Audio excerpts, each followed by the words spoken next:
오늘 본문 말씀입니다. 히브리서 3장 1절부터 9절까지 말씀입니다. 그러므로 함께 하늘의 부르심을 입은 거룩한 형제들아, 우리의 믿는 도리의 사도시며 대제사장이신 예수를 깊이 생각하라. 저가 자기를 세우신 이에게 충성하시기를 모세가 하나님의 온 집에서 한 것과 같으니, 저는 모세보다 더욱 영광을 받을 만한 것이 마치 집 지은 자가 그 집보다 더욱 존귀함 같으니라. 집마다 지은 이가 있으니 만물을 지으신 이는 하나님이시라. 또한 모세는 장래에 말할 것을 증거하기 위하여 하나님의 온 집에서 사환으로 충성하였고, 그리스도는 그의 집 맡은 아들로 충성하였으니 우리가 소망의 담대함과 자랑을 끝까지 견고히 잡으면 그의 집이라. 그러므로 성령이 이르신 바와 같이 오늘날 너희가 그의 음성을 듣거든 노하심을 격동하여 광야에서 시험하던 때와 같이 너희 마음을 강팍해 하지 말라. 거기서 너희 열조가 나를 시험하여 증험하고 40년 동안에 나의 행사를 보았느니라. 아멘. 하나님께서는 나를 간절히 찾는 자가 나를 만날 것이라고 말씀하셨습니다. 우리가 간절함이 있을 때 하나님을 만날 수 있다는 것입니다. 그러나 간절한 이유가 무엇인지가 중요합니다. 우리가 아직 어린아이와 같은 신앙을 가지고 있을 때에는 육신의 욕구로 간절히 찾아도 하나님께서 기뻐하시고 그 간절한 육신의 욕구도 응답해 주시지만, 계속해서 육신의 욕구로만 간절하여 하나님을 찾는다면 하나님께서는 기뻐하시지 않습니다. 계속해서 어린아이의 신앙을 가지고 육신적인 자기 만족을 위하여 하나님을 찾는 것은 세상 종교이기 때문입니다. 그래서 초신자 때 아직 믿음이 어릴 때에는 육신적인 것을 간구해도 하나님께서 그 간구를 들어주시기 때문에 적극적이고 활발한 신앙생활을 하지만, 마땅히 새 사람으로 자라나서 성숙한 신앙생활을 해야 할 때가 되면 하나님께서는 더 이상 육신적인 간구를 기뻐하시지 않으시기에 기도해도 하나님께서 쉽게 들어주시지 않으시므로 적극적이고 활발한 신앙생활의 모습은 없어지고 마치 병자와 같이 병석에 누운 것 같은 신앙인의 모습을 보이는 것입니다. 사도 바울은 로마서 12장 2절에서 말씀하시기를 이 세대를 본받지 말고 마음을 새롭게 하여 변화를 받으라고 말씀하셨습니다. 우리는 우리의 생각과 결심으로 우리의 마음을 새롭게 할 수는 없습니다. 오직 우리가 예수님을 쫓아갈 때 하나님께서 마음을 변화시켜 주심으로 예수님과 같이 하나님의 아들의 마음이 되어질 수 있는 것입니다. 오늘 본문에서는 우리를 향하여 예수님을 깊이 생각하라고 말씀하셨습니다. 깊이 생각한다는 것은 무엇입니까? 그저 한순간의 모습을 생각하라는 것이 아니라 그 역사를 깊게 들여다보라는 것입니다. 예수님을 깊이 생각하라고 하신 것은 이 땅에서 계실 때에 우리에게 보이신 그 삶의 역사를 낱낱이 살펴 예수님이 어떤 생각으로 행동하시고 말씀하셨는지 자세히 살펴보라는 것입니다.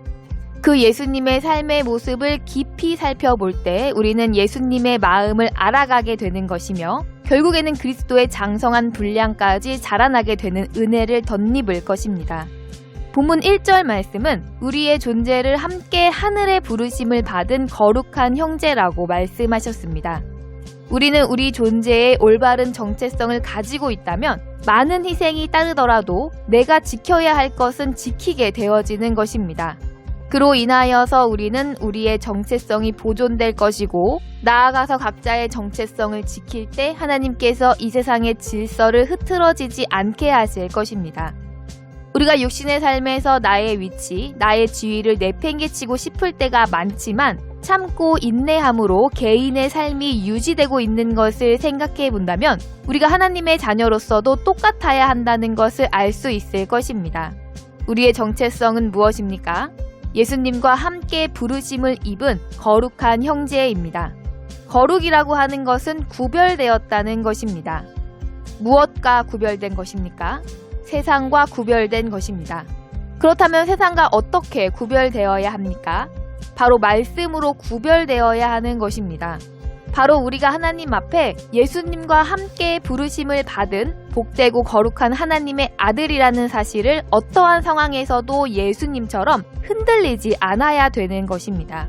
우리가 세상에서도 모욕감을 느끼고 불편함을 느끼고 피곤한 상황에 내몰린다고 할지라도 나의 위치, 나의 자리를 지킬 때에 그로 인해 누릴 수 있는 것을 지킬 수 있는 것입니다.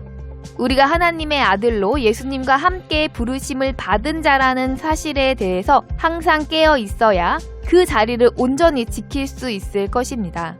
그러므로 자신의 권리와 지위를 누릴 수 있는 것이지 시시때때로 나의 정체성을 망각하고 방종한다면 우리의 자리는 보장되어지지 않는 것입니다. 이어서 2절에서는 하나님의 아들이신 예수님이 어떻게 충성하셨는지를 설명하고 있습니다.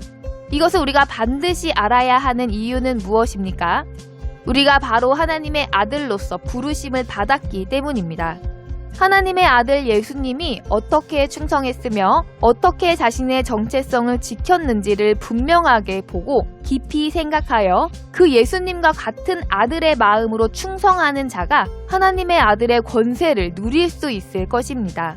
본서에서는 예수 그리스도의 충성하심을 마치 모세가 하나님의 온 집에 한 것과 같다고 말씀하셨습니다. 그러나 모세와 예수님은 격이 다른 존재라는 것을 우리가 잊어서는 안 되는 것입니다. 모세는 피조물에 불과한 존재이지만 예수님은 창조주이십니다. 즉 창조주가 마치 피조물의 충성과 같은 수준으로 충성했다는 것입니다. 피조물이 창조자에게 충성하는 것은 특별하고 대단한 것이 아니라 당연한 것입니다. 우리는 모세를 특별하고 대단한 존재, 마치 우리와는 전혀 다른 존재로 생각하지만 우리는 모두 같은 피조물로 창조주의 뜻에 따라 충성 복종해야 하는 것이 본분입니다.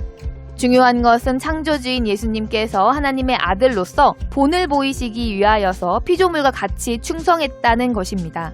그렇다면 피조물에 불과한 우리가 예수님과 같이 또 모세와 같이 충성하지 않는다는 것은 우리의 정체성을 스스로 부정한다는 것이며 나아가서 그로 인하여서 얻을 영광 또한 저버린다는 것입니다.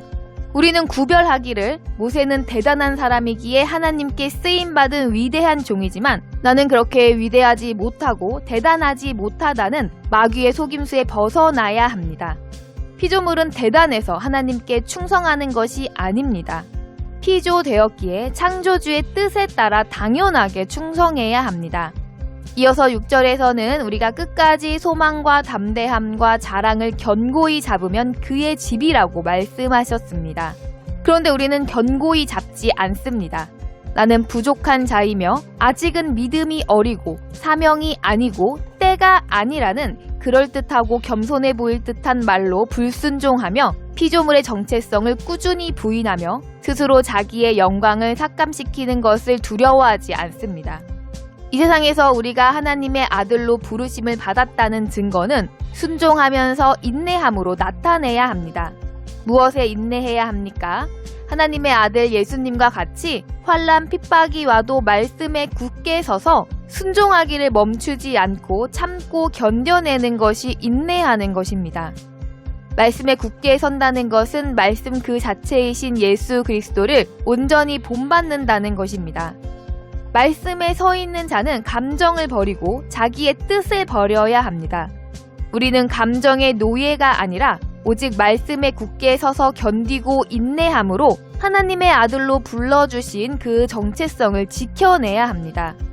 우리가 만일 육신적으로 좋은 위치를 누리고 있다면 그것에 따라오는 사소한 근심에서부터 크고 작은 걱정거리를 사양하지 않고 당연하게 감당하는 것입니다.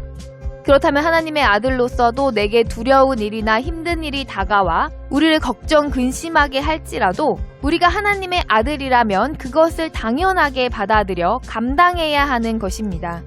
세상에서는 자기의 정체성을 잃어버리지 않기 위해 인내하는 것을 당연하게 여기면서 하나님의 아들로서는 작은 고난도 감당하지 않으려 하고 좋은 것만 받으려고 한다면 우리는 결국에는 광야 이스라엘 백성과 같이 하나님께 불평불만만 하는 것이고 종래에는 보장된 지위마저 얻지 못하고 가나안에도 들어가지 못하게 되어지는 것입니다. 이삭의 아들 에서가 잠시 배고픔을 참지 못하고 장자의 명분을 팔아 배고픔을 해결한 후 다시 회복하고자 눈물을 흘리며 구했으나 얻지 못했던 것을 주목해야 합니다. 우리 모두는 다 같은 피조물입니다. 우리 중 누구는 특별하게 지어져 하나님의 위대한 종으로 부름받는 것이라는 어리석은 생각에서 벗어나야 합니다. 물론 각자의 사명이 조금씩은 다를 수 있으나 각자에게 맡기신 역할에 따라 오직 창조주 예수님께서 이 땅에서 보여주신 순종의 길을 피조물이라면 당연하게 따라 걸어야 함을 깨달아야 합니다. 남자는 남자로서, 여자는 여자로서, 기업의 오너라면 오너로서, 평사원이면 평사원으로서 창조주 하나님께서 이루신 뜻을 개인의 삶을 통해서 나타내시기에 제한을 드리지 않는 길은 오직 모세처럼 순종, 충성하는 길입니다. 그러므로 우리 모두 사람 위에 군림하거나 섬김을 받는 자리만 추구하지 말고 예수님을 본받아 섬기기를 다하여 하나님의 집에 온전한 사원으로 모세처럼 충성하시기를 간절히 바라며 주 예수님의 이름으로 축복합니다.